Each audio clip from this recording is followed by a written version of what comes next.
Coach, it was 10-10 at halftime. What changed in the second half? Well, we couldn't get the ball back.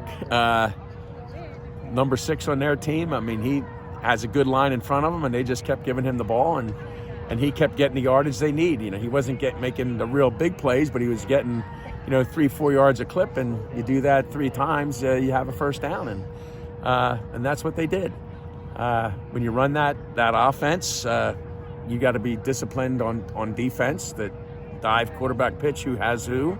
And I thought we did a pretty good job with our assignments, but the guys that were assigned to that fullback, and there's different guys at different times that were assigned to the fullback, he just kept making plays. And when you run that offense where it's give or keep, one of the risks in running that option offense is putting the ball on the ground, and they didn't do that. Mm-hmm. They controlled the line of scrimmage, and they didn't fumble the ball, and the scoreboard's indicative of how they played.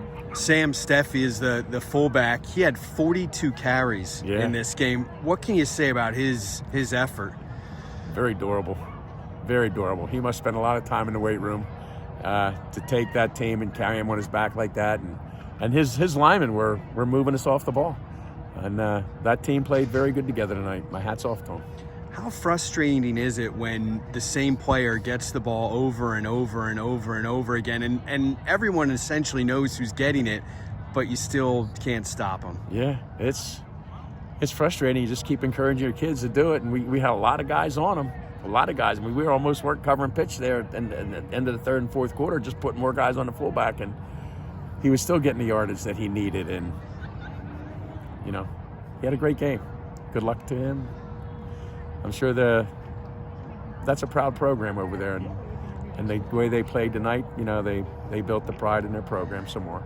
You played them in the postseason last year, beat them in the District 3 quarterfinals. Now seeing them again this year, it just seems like even though they don't have the biggest kids, they're just scrappy, tough, hard-nosed group. Is that the same thing that you're seeing? Yeah, and they're disciplined.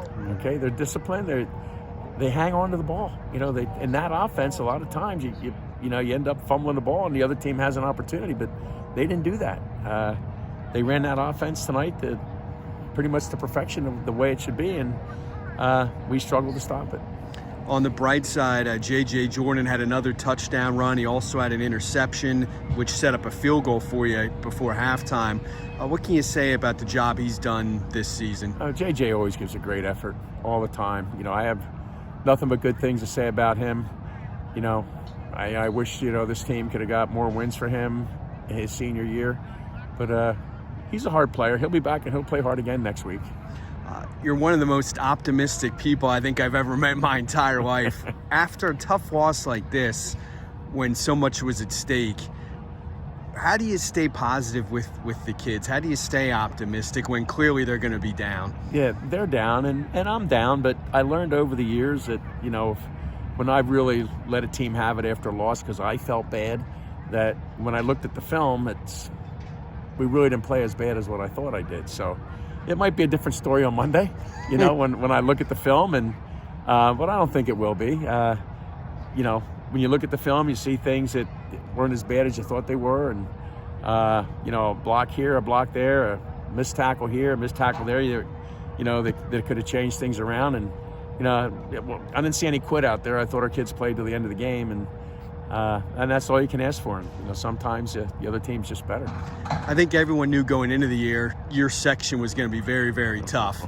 Now that you're almost near the end of the regular season, how tough has Section 4 been? Section 4 it's been very tough. You got to be ready to play every week, and those teams we played before we got into the section. I think Pope John Paul's still undefeated. Loyal Sock, I think, only has 1 loss. So we played some really, really good football this year, and we just got to keep hanging together and try to finish the season off with a win. Well, I appreciate your time as always. Okay, Paul. Thank you.